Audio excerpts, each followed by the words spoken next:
clairement que le trading n'est pas fait de trendline, tendance haussière, tendance baissière et en range pour prendre des positions et pouvoir faire du profit sur le marché. Et tu comprends, dès que tu comprends que le marché ne bouge pas seul, il y a quelque chose derrière le marché qui drive le marché n'est pas consécutif, le marché n'est pas lui-même sa force, et tu comprends que le marché du forex évolue en fonction de quelque chose, le marché des indices évolue en fonction de quelque chose, le marché des actions évolue en fonction de quelque chose, le marché des bourses évolue en fonction de quelque chose, et c'est en ce moment que tu pourras augmenter la probabilité dans ton trading de faire plus de profit et moins de pertes. Maintenant, ce qui s'est passé pendant cette semaine et dont j'aimerais partager sur cette chaîne WhatsApp, cette chaîne YouTube, et pour la réunion de la FOMC, la réunion qu'ils ont fait cette semaine, la réunion que la FOMC a fait cette semaine. Et pendant cette réunion, qu'est-ce que les membres de la Fed, qu'est-ce qu'ils ont dit que ça peut impacter, parce que si on regarde le calendrier économique, ça fait partie des annonces très importantes à aussi suivre pendant cette semaine. Et qu'est-ce qu'ils ont dit et qu'est-ce que le marché lui-même il a intégré. Qu'est-ce qu'ils ont dit et qu'est-ce que le marché lui-même il a intégré.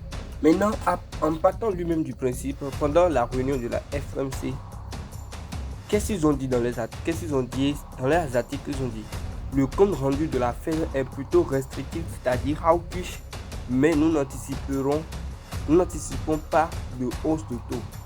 Le compte rendu de la réunion du FOMC en juillet était attendu comme étant relativement restrictif, étant donné que 3 membres ont voté pour une hausse immédiate des taux. Cependant, ce compte rendu reflète l'avis de l'ensemble du comité.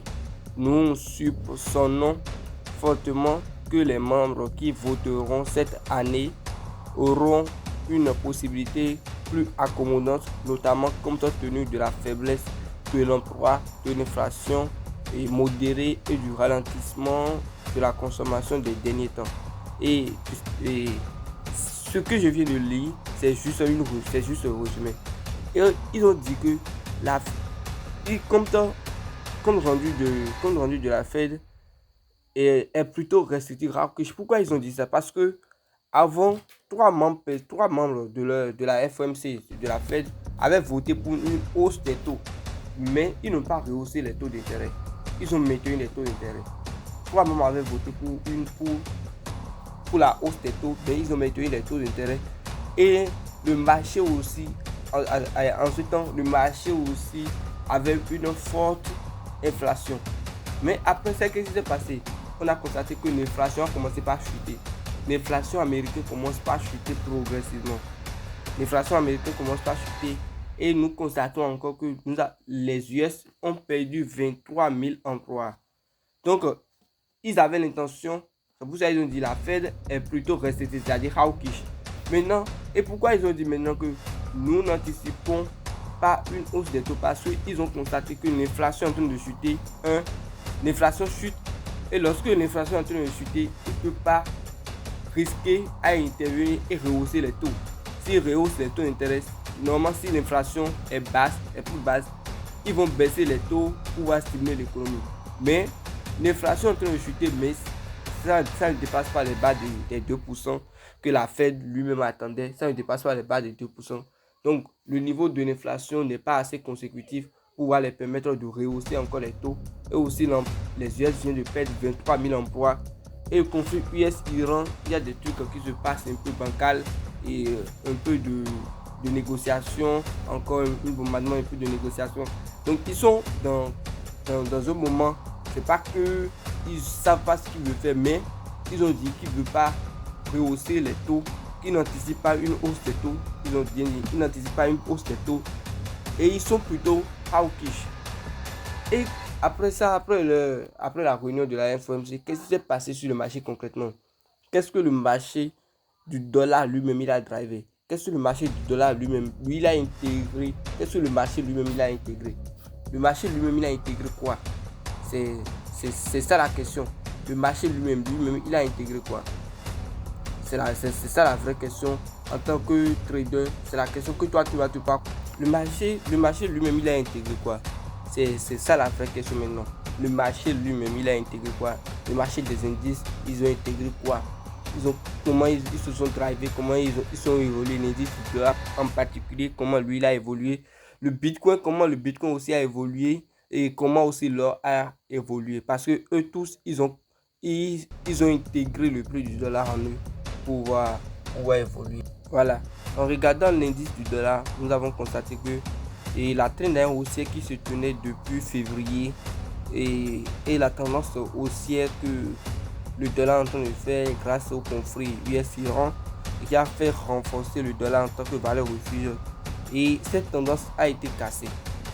Cette tendance haussière a été cassée et le dollar vient de casser la barre des 99 $, disons les 100 $.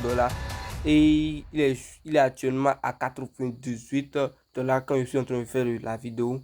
Le moment où je suis en train de faire la vidéo, 98 $. Maintenant, le dollar a cassé la barre a cassé la trend line. Il va commencer, le marché lui-même en train d'intégrer ce qui se passe déjà. Le marché lui-même en train d'intégrer ce qui se passe déjà. C'est pas seulement regarder les taux et savoir comment se passe les taux, comment le marché, donc les taux sont haussiers, les taux sont à 3,75, donc la tendance sera toujours haussière. Non, le marché intègre ce qui va se passer, c'est-à-dire le marché réagit en amont avant l'annonce. Ce qui veut se passer, le marché intègre ça déjà en lui avant que la chose sorte. Et c'est tout ça. L'indice du dollar, il a cassé la barre des 100 $. Ça c'est en 404, c'était Didi qu'on avait vu. Ça c'est en 80. Il a cassé la barre des 100 $. Maintenant, qu'est-ce que le Bitcoin et l'or, eux, ils ont fait? À ce moment, le Bitcoin, lui, casse la barre des 66 000 $. Il a cassé la barre des 66 000 $. Il a quitté 64 et il casse la tendance, une résistance qui était là, la résistance qui est à 66 000. Il a cassé la résistance et il continue. Et là, au moment où je suis en train de faire la vidéo, il est en 112 000 $ actuellement grâce à cette annonce de la FOMC. Juste grâce à cette annonce de la FOMC. Et si on regarde la saisonnalité du Bitcoin, on sait tous que la saisonnalité du Bitcoin, la tendance haussière du Bitcoin, c'est en octobre. C'est en octobre. En septembre, il va toujours maintenir sa tendance baissière, continue dans les rangs. Et autre cycle du Bitcoin, c'est en octobre. Autre cycle du Bitcoin qui va commencer, c'est en octobre. Et juste, il a intégré cette annonce qui s'est sortie, c'est-à-dire la réunion de la FOMC qui s'est passée. Le Bitcoin, lui, vient d'intégrer ça en lui et c'est ce qui vient de se passer sur le marché du Bitcoin. Mais maintenant, regardons le marché de l'or. Le marché de l'or, qu'est-ce que lui, il a fait en ce moment? L'or aussi, plutôt, lui, bondit à environ 4%. Lui aussi, il a bondi environ 4%. Donc, ce que chacun doit comprendre est que le marché du Forex, que ce soit le Forex, les actions, les indices boursiers et que ce soit les actions, pétrole, tout, les indices, ils ont une raison fondamentale. Ils ont quelque chose qui est derrière eux tous, qui est en train de les driver, qui est en train de les conduire. Ils sont pas seuls. Le marché ne peut pas évoluer lui seul, tout seul comme ça. Si on parle des monnaies, les monnaies sont exemple, on parle du dollar. Le dollar, c'est une monnaie de l'Amérique, des États-Unis. On parle du CAL, c'est une monnaie du Canada. Ça veut dire l'économie du Canada lui-même est basée là-dessus. Tu fais face à ça, tu es en train de trader ce devise. Le dollar, et le JPY, le yen, le CHF, eux tous, monnaie de la Suisse, monnaie du Japon, monnaie du Canada, monnaie des États-Unis, monnaie de l'Europe. Peu importe ce que tu traites sur le forex, sache que le forex ne bouge pas tout seul. Comme une tendance haussière, je trace la tendance haussière, tendance baissière, je trace la tendance baissière, et je trace et je prends les positions. Non. Il y a toujours une raison fondamentale derrière chaque trade. Derrière chaque position, il y a toujours une raison fondamentale.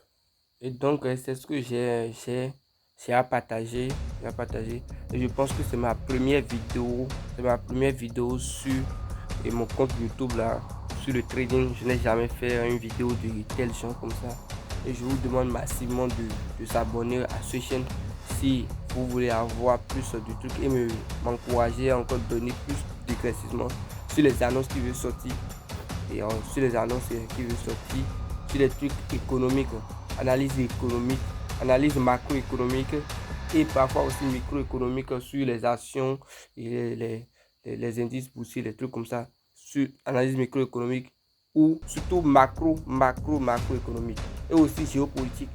Les annonces géopolitiques aussi, et fait bouger aussi le marché, et aussi les annonces géopolitiques, macroéconomiques et microéconomiques. Le macro est principalement sur le forex, sur le forex, tout ce qui concerne l'économie en général, et le microéconomique, ça concerne Apple, les données de Apple, les sociétés, les grandes sociétés, et Apple, Microsoft, Facebook, les trucs comme ça, les grandes entreprises, ça qui concerne le microéconomique. Le macro, c'est concernant l'économie en général. Géopolitique, c'est concernant, par exemple, les tensions US-Iran qui viennent de se passer. Donc, tout ça là, comprendre comment marche l'économie, comprendre le macro, l'analyse macroéconomique, c'est-à-dire ça aide tellement.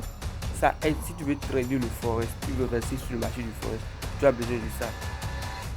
Abonnez-vous massivement pour me soutenir, et likez, partagez, s'il vous plaît, likez et partagez. C'est ma première vidéo sur le forex, sur le trading. Actuellement, c'est ma première vidéo. Abonnez-vous et partagez. Et sur ce, c'était Cosmos Centré. On dit à tout à l'heure. Ciao les amis.